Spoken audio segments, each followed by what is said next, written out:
Shalom saudara-saudara yang dikasihi Tuhan Yesus Kristus. Selamat pagi, selamat berjumpa dalam renungan pada pagi hari ini. Selamat beraktivitas dan selamat melayani Tuhan.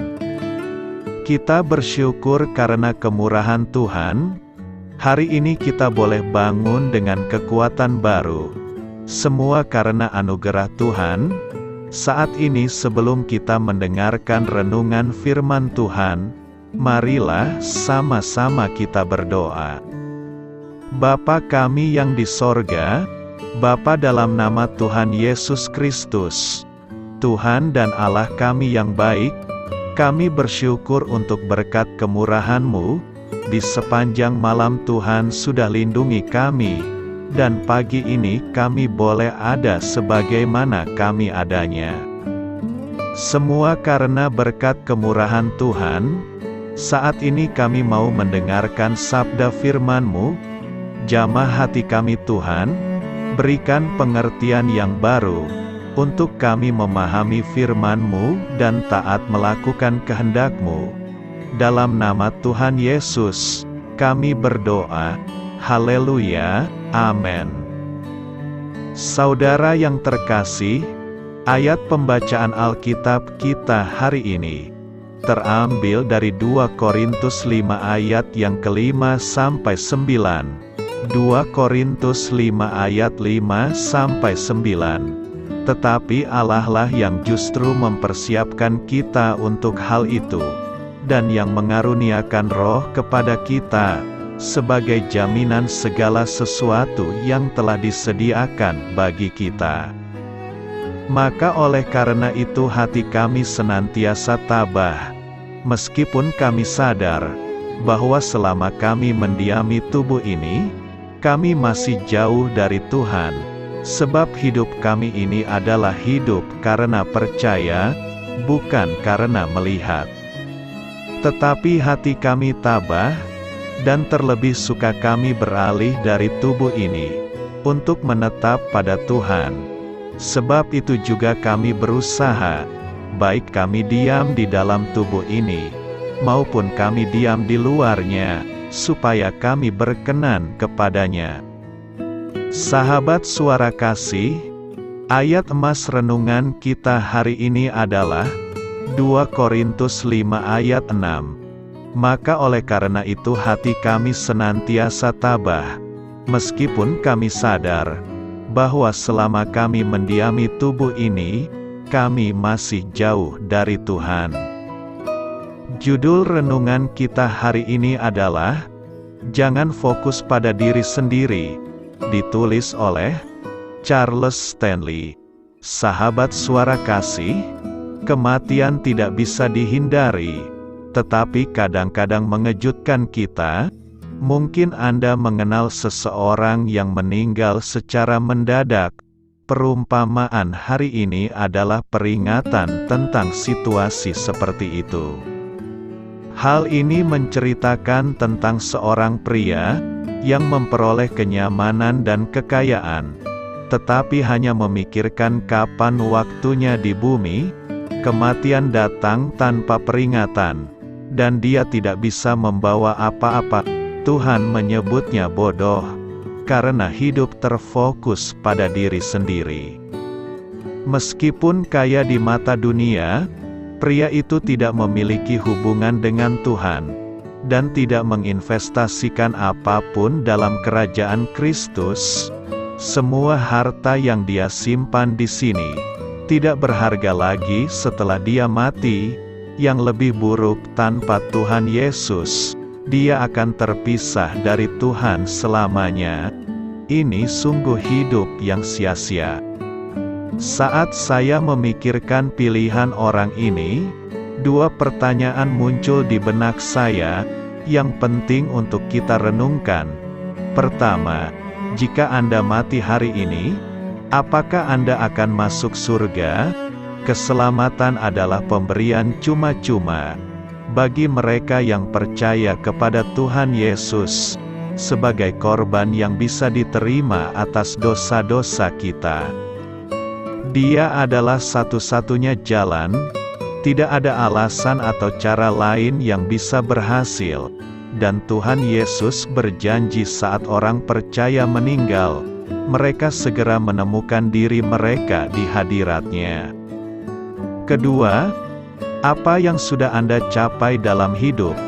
Apakah Anda terdorong oleh keegoisan, menyimpan keamanan dan kekayaan untuk diri sendiri, atau apakah motivasi Anda untuk memajukan kerajaan Allah? Sahabat Suara Kasih, seperti orang dalam perumpamaan ini, kita tidak tahu kapan kita akan meninggal. Namun kita tahu bahwa kematian tidak bisa dihindari. Meskipun kematian adalah topik yang tidak menyenangkan, kekekalan adalah masa yang panjang dan layak untuk kita tuju. Marilah kita renungkan, ini jelas merupakan investasi yang bijak, untuk memastikan keselamatan kita, dan untuk berinvestasi dalam kerajaan Allah. Amin. Tuhan Yesus memberkati. Sahabat Suara Kasih, demikianlah renungan firman Tuhan pada pagi hari ini. Semoga menjadi berkat bagi hidup kita, dan sebelum kita memulai segala aktivitas kita di pagi hari ini, marilah kita berdoa. Bapa kami yang di sorga, Bapa, di dalam nama Tuhan Yesus Kristus, terima kasih Bapa, karena Engkau sudah menjadi Allah bagi kami. Kami juga bersyukur Bapa, untuk pertolongan-Mu, penyertaan-Mu, dan atas berkat-Mu di dalam kehidupan kami.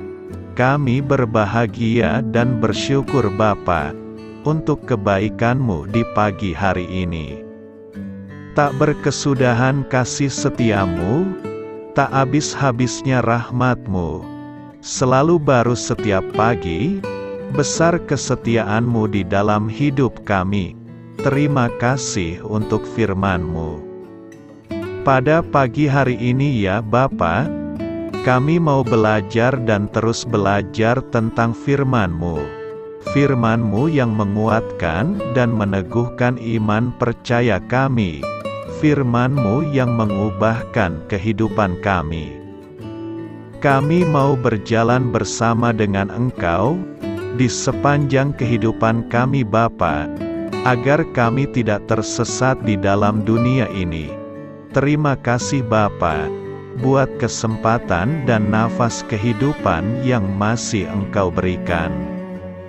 Kami mau memakai kehidupan kami untuk hormat dan kemuliaan nama-Mu. Segala pergumulan dan masalah hidup kami serahkan di dalam tangan-Mu. Engkau yang akan menyelesaikannya bagi hidup kami. Kami hanya berharap kepada-Mu, Bapa. Hamba berdoa untuk saudara-saudara kami, yang sudah mendengarkan renungan firman-Mu pada pagi hari ini, yang saat ini sedang mengalami sakit penyakit, pergumulan, masalah, kebutuhan ekonomi. Kiranya Engkau yang jamah, sembuhkan dan pulihkan. Berkati juga perekonomian mereka, serta berikan jalan keluar di setiap pergumulan masalah yang mereka sedang hadapi. Dan ajarlah kami Bapa, untuk selalu berharap dan percaya sepenuhnya kepada Tuhan Yesus. Kiranya Engkau yang terus memberkati kehidupan kami, keluarga kami, dan sanak saudara kami. Daerah tempat tinggal kami, bangsa dan negara kami, pemerintah-pemerintah kami, biarlah semuanya dalam perlindungan-Mu Bapa, dan jadilah sesuai dengan kehendak-Mu yang terbaik di dalam kehidupan kami. Dan pada pagi hari ini ya Bapa, kami mau berterima kasih buat perlindungan-Mu di sepanjang malam yang telah kami lewati. Pagi hari ini, kami akan memulai aktivitas kami sebagaimana mestinya. Kami yakin dan percaya, perlindungan-Mu tetap ada di dalam hidup kami, dan juga di sepanjang hari yang akan kami lewati ini. Terima kasih Bapa. Inilah yang menjadi doa dan permohonan kami. Dalam nama Tuhan Yesus Kristus, kami berdoa. Amin.